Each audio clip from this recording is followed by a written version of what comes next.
નમસ્કાર, આપ જોઈ રહ્યા છો નેશન પ્લસ ન્યૂઝ. હું છું આપની સાથે હેતલ ભગત. તારીખ 26, 27 અને 28મી જૂનના રોજ ધારી તાલુકામાં શાળા પ્રવેશોત્સવ ઉજવાશે.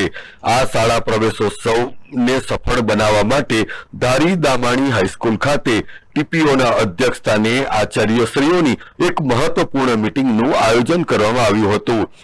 ધારી તાલુકામાં યોજાનાર આ ત્રિદિવસીય પ્રવેશોત્સવના ભાગરૂપે મીટિંગ યોજાઈ હતી, જેમાં બીઆરસી અને સીઆરસીના તમામ સ્ટાફ પણ ઉપસ્થિત રહ્યા હતા. આ અંગેની વધુ વિગત ધારીના ટીપીઓ અનિલ કાથરોટિયાએ આપી હતી.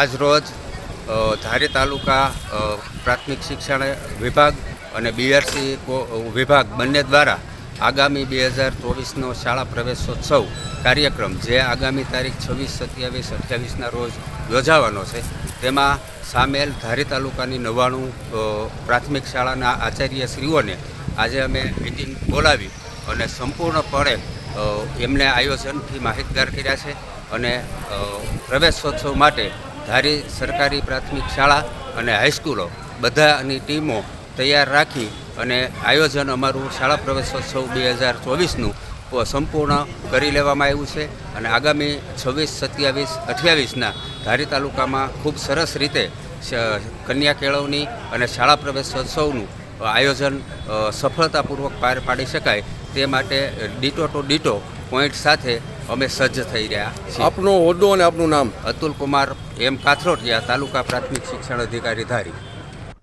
Mehul Trivedi, nation plus news, Amreli. સમાચારોના સતત અપડેટ મેળવવા માટે અમારી નેશન પ્લસ ન્યૂઝની યુટ્યુબ ચેનલને સબસ્ક્રાઇબ કરો, બેલ આઇકન દબાવો અને જોડાયેલા રહો ફેસબુક, ઇન્સ્ટાગ્રામ અને ટ્વિટર પર.